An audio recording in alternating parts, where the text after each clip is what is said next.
Muy buenas tardes a todas y a todos. En verdad es para mí un gusto enorme estar en estos momentos con ustedes y compartir estos momentos. Me voy a permitir platicarles a ustedes 3 anécdotas. Siento un profundo orgullo y agradecimiento a Fernando que nos haya tocado estar juntos y compartir la mesa. Yo era muy pequeñita y cuando iban a ser mi último hermano, Ulises, llegó a mi casa una señora a quien nosotros quisimos mucho, María, la mamá de Fernando. Una mujer hermosa, madre soltera, que fue nuestra nana mientras mi hermano nacía. Ese tiempo se prolongó y Fernando fue otro de nuestros hermanos. Él vivió con nosotros. Es del pueblo de mi papá y vivía enfrente de la casa. Si María viviera, les platicará todas las travesuras que le hice y que sé que las guardó muy bien porque la verdad, mamá regañaba muy fuerte. Mi papá quería mucho a Fernando y Fernando cantaba muy bien y cuando llegaba le decía que cantara y Fernando se paraba y decía, soy tan hermoso, ya lo ven, soy tan precioso, miren bien. Y bueno, era nuestro hermano. Esa es una primera anécdota. Otra anécdota que nunca la he platicado, salvo algunas personas muy selectas, pero que hoy decidí contarla, fue la Navidad de 1974. Un poquito antes, yo igual, teniendo unos 14 años, fui al consultorio de mi papá y mi mamá me dijo, regresa y observa quién está en el consultorio. Regresé y era una mujer muy bonita. Mi papá estaba revisando a un bebé y pues yo tenía que ver a la persona. La vi de pies a cabeza, entré con cualquier pretexto y salí rápido. Y mi mamá me dijo, hija, tu papá le da consulta a mucha gente y no le cobra porque no puede pagar. Pero además, esas personas luchan con los muchachos del 68, pero luchan de otra manera. Se han ido a la sierra. Y tu papá les dice que si algún día necesitan algo, nosotros les podemos ayudar. Yo la verdad era algo muy impactante para mí, pero lo guardé en mi corazón. Cuando llegó la Navidad, mi mamá preparaba la cena y me pidió ir a comprar algo. Y mi papá me dijo, yo te acompaño.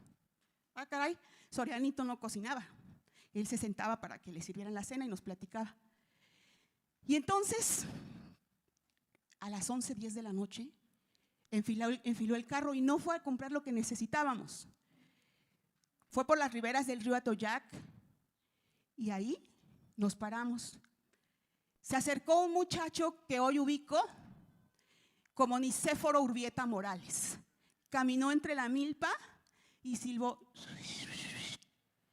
Mi papá se paró y apagó las luces y en eso entra una muchacha guapísima y se sienta y entre la penumbra de la noche yo la veo de pies a cabeza y es esa muchacha hermosa que yo conocí con su bebé en la mano. Y mi papá se enfila a una casa de un pueblo donde llevamos a esa muchacha. Y a mí me dijo, hija, el momento de ayudarles ha llegado. Yo no pertenezco a ellos.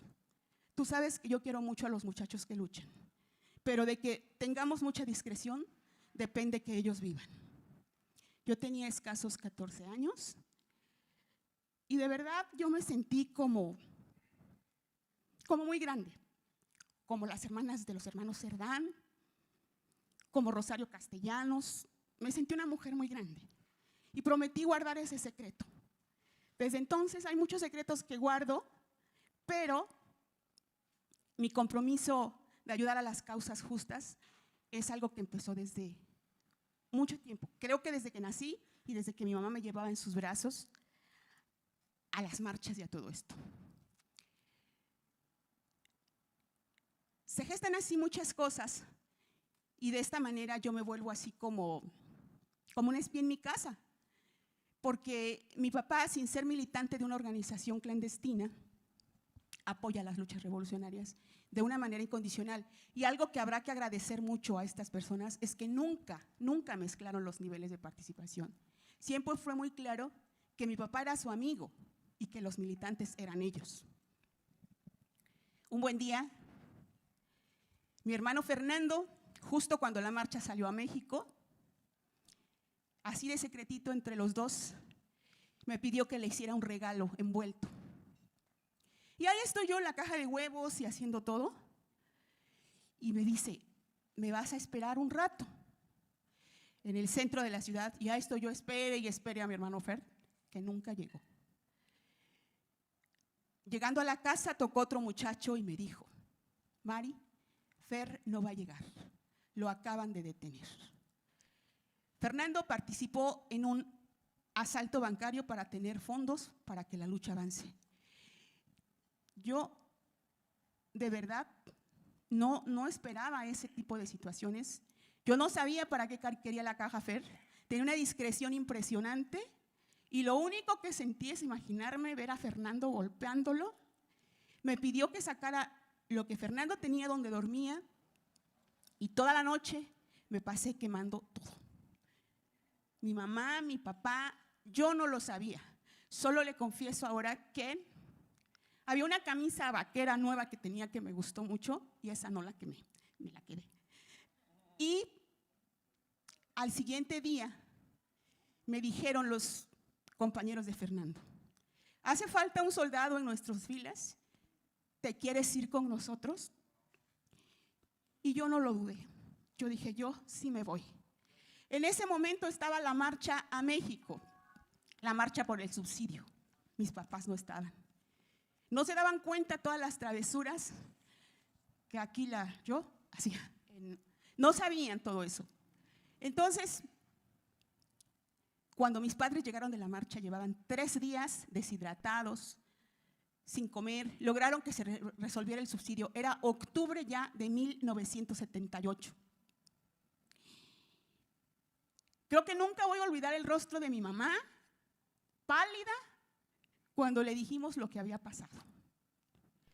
Y además, cuando yo le dije, yo me voy a la revolución. Mi papá, oye hija, te dije que les ayudaras, pues les estoy ayudando, pero es que tienes que terminar la carrera, es que hace falta un soldado, me tengo que ir.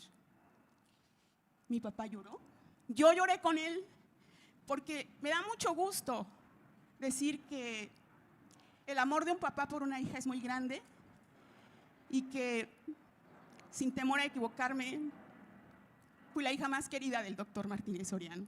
Como mujer nos quiso a todos, pero ver sus lágrimas lo acepté como tal. Al salir, ese viento que soplaba enjugó mis lágrimas y solo vi a mi hermanita Gaby, la más chiquita, que me decía, Mari, no te vayas. Le digo, Gaby, te regalo mis blusas de pequeña burguesa. Yo me llevo la camisa cuadrada de Fernando y un pantalón de mezclilla que yo había hecho, yo me lo hice, pero que para que se viera así moderno, lo metí en el cloro y lo torcí y se veía bien proletario. Porque los compañeros eran bien cabrones. Decían que lo pequeño burgués no había que ser y que había que irse vestido como pueblo. Entonces Gaby salió, me dijo, manita, no te vayas, no te vayas.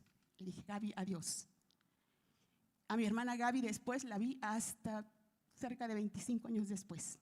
Y cuando la volví a ver me dijo, Mari, no me vuelvas a dejar. Tú has sido como la más grande de nosotros. Y así me asumí. Alguien me dice, ¿cuántos años tenías cuando te fuiste? Pues 17, pero yo nací grande. Por eso me comporté con muchos compañeros militantes como su hermana mayor.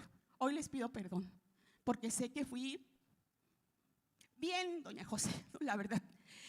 Yo no sé cómo haría mi papá para tener a 3 hijas con ese carácter, pero me siento muy orgullosa. Ahora voy a hacer nada más la parte donde yo fui detenida. Yo fui detenida el día 14 de enero a las 6:30 de la tarde a una cuadra de la iglesia de la Trinidad de las Huertas. No sabía exactamente qué había pasado. Yo tenía un tío que nos prestaba y nos rentaba carros y había 1 o 2 carros que nos había prestado. Hubo un malentendido y de mis compañeros, algunos se llevó los documentos del carro. Ellos estaban en bicicleta y estaban parados en una esquina. consideraron que eran sospechosos y hablaron a la policía.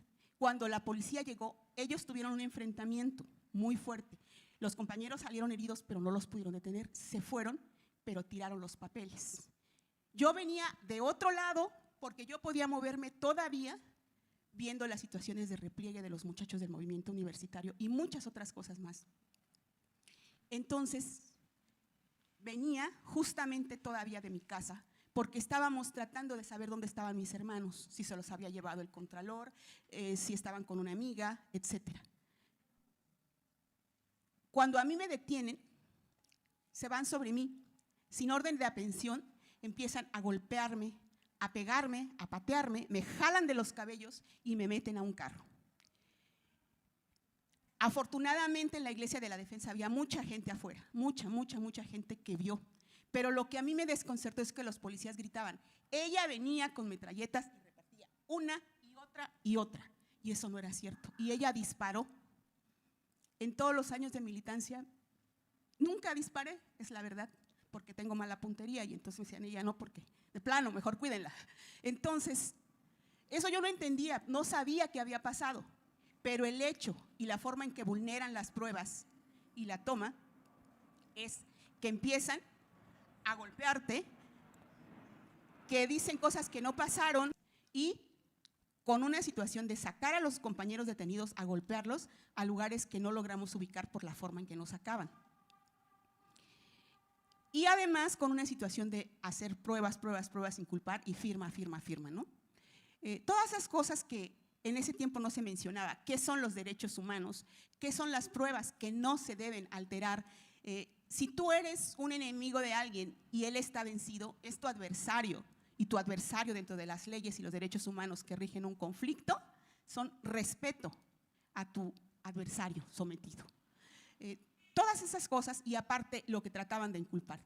Afortunadamente estuvieron el equipo de defensores como Fernando Coronado Franco, el licenciado, el que estaba en Radio Universidad, Evelio, y el licenciado Mario Hernández. Lo pudieron llevar a cabo y entonces me dejan. Sin embargo, hay un torturador que está en la página primera de la revista La Alarma, que se me pega y me dice, yo a ti te voy a matar. Y Nazar Haro se da de topes y dice, tu mamá ya está en huelga de hambre, tu mamá ya está denunciando, ya la UNAM también, tu papá ya está escribiendo, la Unión del Pueblo dijo que va a poner bombazos. Entonces, te vas a ir, hija de la chingada, pero te vamos a agarrar. Y fueron 2 meses que yo los traía en motocicleta, daba vueltas y otra vez los tenía. Entonces yo dije, no, o sea, esto no va a servir. Y yo veía a los primeros amnistiados ya en el 78, se les emparejaban las motos y los mataban. Pero aparte, yo fui de esa juventud subyugada por el triunfo de la Revolución Cubana. El 68 nos definió, aparte, toda la situación que pasaba en Chile. Entonces yo estaba plenamente convencida de un proyecto de lo que yo quería, con independencia de perder el estatus, dejar a la familia y a lo mejor no terminar una carrera. Por eso me volví a ir. Aparte, llegaron y allanaron la casa, atacaron a mi hermano. Eso fue 2 meses después y poquitos días después, otra vez. Maribel encabezó a la dirigencia de los mineros obreros de Chaneque Verde. Qué orgullo para la historia. Un movimiento con dirigentes mineros obreros y que resulta que yo los comandaba, no era tal. De la Ciudad de México llegaban compañeros que cumplían tareas clandestinas para Unión del Pueblo y yo no era de ese nivel. Quienes venían eran hombres y mujeres que tendrán en su secreto clandestino todas las formas operativas que Unión del Pueblo hizo y de las que algunas públicamente se hizo responsable. Pero sí me duele mucho que me hayan colgado el epíteto de asesina y que yo vea las declaraciones de los obreros mineros de Chaneque Verde arrancadas bajo tortura. Enviamos fotos y lamentablemente no se pudieron estar, pero nos dicen que las van a subir. Y están, la hija del doctor Martínez Soriano fue capturada. Sueltan a la hija del doctor Martínez Soriano, no hay pruebas y la absuelven. La vuelven a seguir, es la principal instigadora de los conflictos de la universidad. Los mineros obreros de Chaneque Verde dijeron esto. Y después pongo ahí también un desplegado del obrero minero de Chaneque Verde, donde dice, fuimos torturados para aceptar todo eso. 25 días de tortura. Toda declaración que es arrancada de tortura debe ser invalidada. Sin embargo, cuando tienes esa edad dices, pues que digan, pero no es tan sencillo. Todo eso es un reto para esta Comisión de la Verdad, un reto para las cadenas de mando policíacas, porque no es justo que si en un momento dado alguien destaca en ciertas áreas, digan, cúlpenlo a todo, porque es muy cómodo que un gobierno no se haga responsable de toda la inconformidad que pueda existir cuando no sabe gobernar con justicia y dignidad. Fueron 23 años de persecución, estando en la clandestinidad, yo me casé y mis hijos viven bajo una identidad con otro nombre.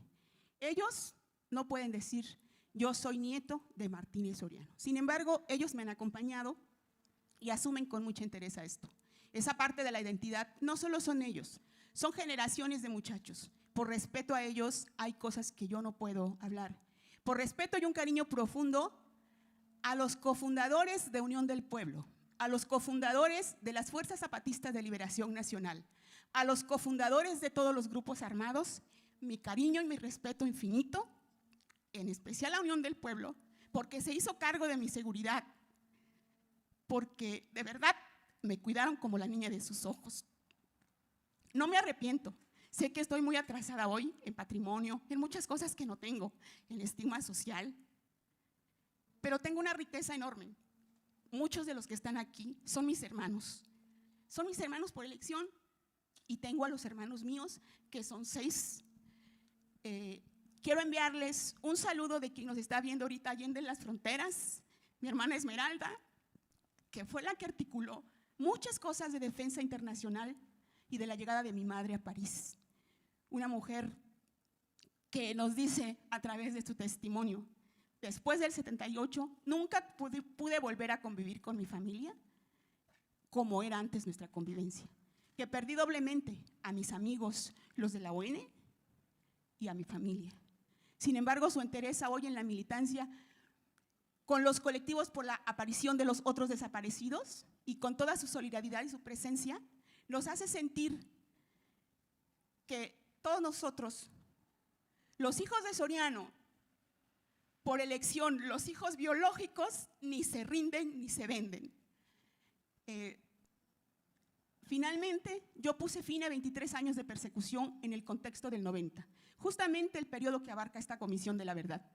Regreso porque yo quería vivir los últimos años con mi padre y fue algo muy emotivo. En esas fotos que comparto, también les comparto la hoja 144 del Archivo General de la Nación que la Comisión de la Verdad me hizo llegar. Son 295 hojas de mi caso y la 144 dice, fue detenida en tal lugar a tal hora, a mucha distancia del lugar de los hechos donde dijeron haberme detenido. Son avances que yo les agradezco infinitamente a esta Comisión de la Verdad que nos ha permitido ir abriendo poco a poco espacios. Y cuando yo regreso, retomo los estudios de medicina a los 42 años. No faltó quien se burlara y dijera, pues, ¿para qué?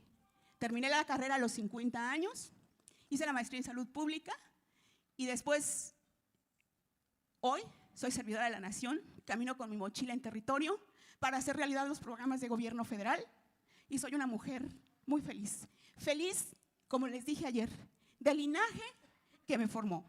Mi padre, el doctor Felipe Martínez Soriano, y mi mamá, la señora Josefina Martínez. Muchas gracias.